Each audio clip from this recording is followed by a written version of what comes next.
perfect example of reactive abuse. You don't like your cabinets in your kitchen open, but every time you come downstairs, they're open. And you scream and you fuss because the reason is yours. So you get family and friends and people of your friend, your partner's family over, everybody there, and you go in your kitchen and the cabinets are open and you scream and you yell. Everybody looking at you like you crazy. What's wrong? Why are the cabinets open? What's wrong? The cabinets be open. That's what your partner says. Why are you mad about the cabinets be open? Close them. Because they know that you have a problem with the cabinets being open. But nobody else does. And then you try to explain, like, girl, that don't mean nothing. The cabinets, why don't you just close them? And then they belittle how you feel, what you think, what you know, around people who don't know you like they do. That is reactive abuse. Donald Grohl, Ann Bolyard, whatever, started throwing trash in my yard at 10 p.m. It's a video on there about 12 a.m. I put on there and archived about me yelling at 12 a.m. at night, screaming. But nobody knew that he had started throwing trash, bags of trash, in my yard about 10 p.m. and I had to keep coming out there, throwing them out. Nobody knew that. Nobody knew a lot of things. I'm just going to leave you half that alone. But what I'm saying is, nobody knows what your triggers are. You and the person who is triggering you. If I thought my life would be in danger, that my son would be the man he is today, or that my mama be dead, or my Aunt Lizzie will be telling lies about me with her family or her sons. If I thought any of those things would be possible, that I know for sure by DNA that my dad was my dad, and that since I know him better, I realize I wish I never knew for sure. He's a horrible man. He's a horrible, disgusting man. Anyway, if I'd known all those things, what I did, and how I did it, and what I said it, I don't know. I'm just so proud to be on that trial. It never occurred to me that my life would be in danger. And when I try to go to the people who can help me, they ignore me because my skin is brown. I'm not going to keep saying this over and over again. Beige people get it immediately, and brown skinned people get it a wait and see, even in your own community. Do you see my hands? Check out my videos. See my face and my leg. Check out my videos. I gave you dates and times. I had doctor's appointments and blood draws, but I'm not even going to do all that until I go to trial. But the state of Maryland took my life from me and then ignored me when I asked them for help because they knew they created Ann Bolyard. The same things we did to convict them 12 young men from TTG Montana Barronette gang are the things that don't exist in Maryland anymore.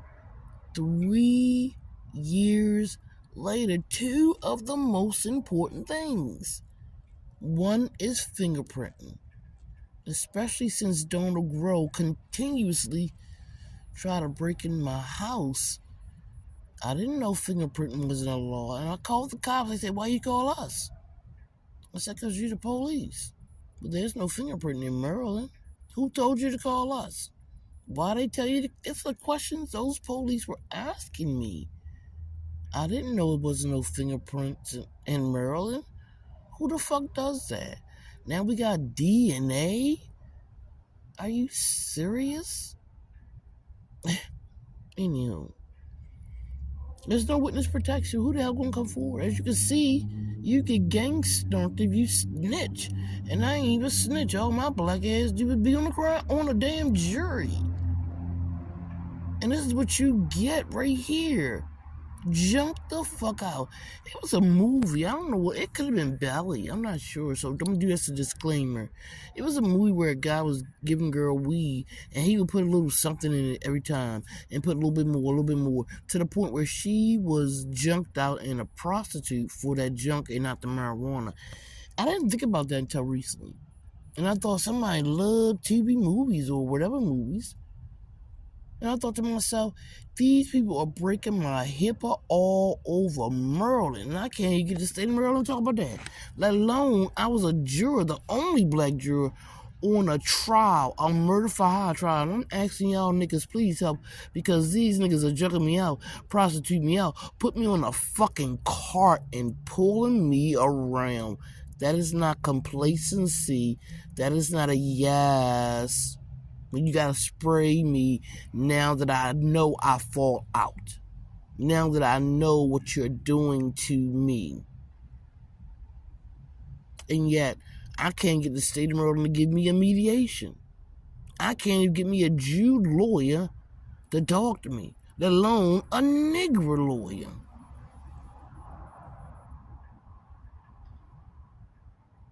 And all the time, I'm not mad.